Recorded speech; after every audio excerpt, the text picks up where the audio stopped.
Talking about here at home, an FBI agent who was once part of special counsel Robert Mueller's investigation into the Trump campaign has been fired. Peter Strzok's lawyer says the agent was fired for sending disparaging text messages about Donald Trump during the presidential campaign. The FBI, shocking, has yet to respond. Earlier, Trump tweeted about the firing, saying the FBI investigation is a total hoax and should be dropped. Meanwhile, Trump lawyer Rudy Giuliani says Mueller will respond to the president's legal team this week about a possible interview with the president. For more, we're joined by Emma Reese Everson, attorney and founder of Babes in the Workplace, and Ted Harvey from the Committee to Defend the President. Thanks for joining us tonight. Let's start right now with let's start with you, Ted. Did the FBI do the right thing even though it was just 6 months too late? Well, I think the FBI did a great deal of due diligence to come to this conclusion. The Inspector General brought this information to Mueller. Mueller fired him from his investigation a year ago, practically, and now the FBI, after finalizing their investigation, realized that this was a situation that could no longer persist, and they came to the conclusion that he needed to be fired. I think it's the appropriate and judicious way to investigate a civil servant, and in the end, they concluded he needed to be fired.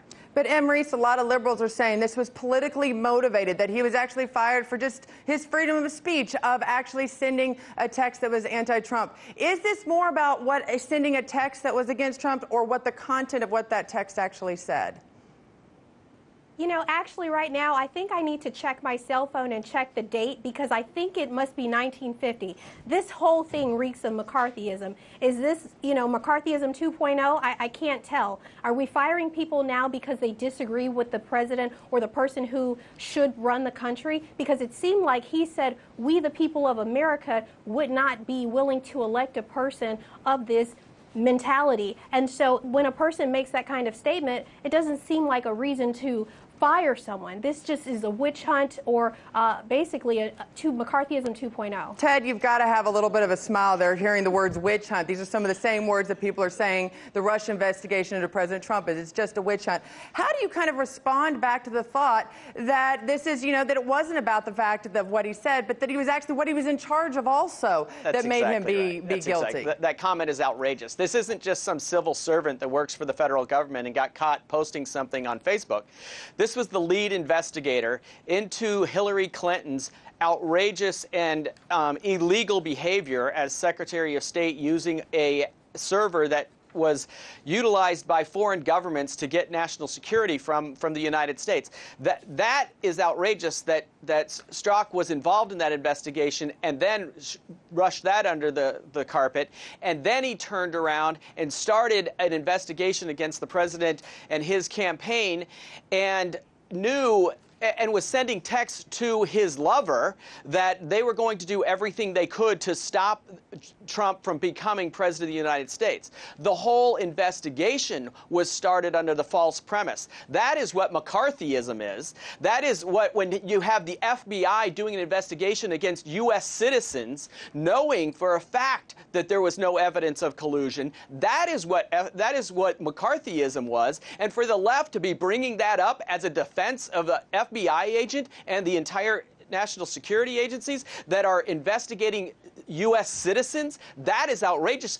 As a liberal attorney, I would hope that she would be just as outraged as the rest of the United States is, that we have people at the top of the FBI, people at the top of the NSA, people at the top of the CIA that are investigating U.S. citizens during a presidential election. I would hope that all liberty-loving attorneys out there would be outraged. The fact that she's not, it disgusts me more than anything else. Well, Reese, let me respond back to that. Are agents expected to check their own personal opinion at the door when they walk into the FBI or any of these other investigative units?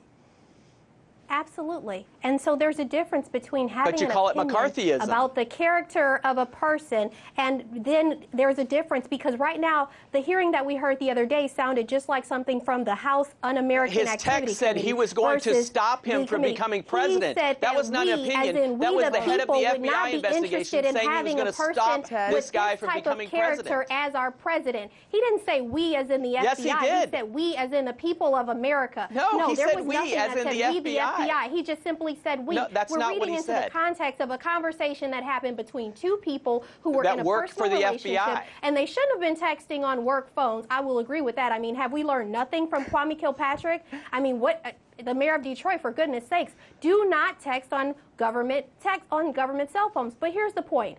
This was a conversation, and he said we, and he said that he was referencing we, the people of America. Now, do we have a Nice smoking try. gun? Do we have anything that points to him taking actions that were inappropriate? No. Yes. So right now, we're condemning people saying that they were un-American and they don't have loyalty to the president. This isn't this is a democracy. You don't have to have loyalty to this person. You have to do your job with fairness and without bias. And we don't have anything to point to any of his actions to say that he didn't do that. Well, The Steele dossier, lying to the judge before the court about the Steele dossier, there's plenty of evidence that shows that the investigation was corrupt. Well, like everything else, If there's that's the always case, two firing sides him to wasn't every. the answer. There's two sides to every story, and sometimes you hear the other side giving the same debate for a different character. Thank you both for joining us tonight. I am sure we'll have you both back Thanks, on. Gabby. Appreciate it. Hey YouTube, thanks for checking out our channel. We hope you enjoyed the video. We have tons of content for you just like this. For more of RT America's one-of-a-kind news and analysis, be sure to subscribe and never stop questioning more.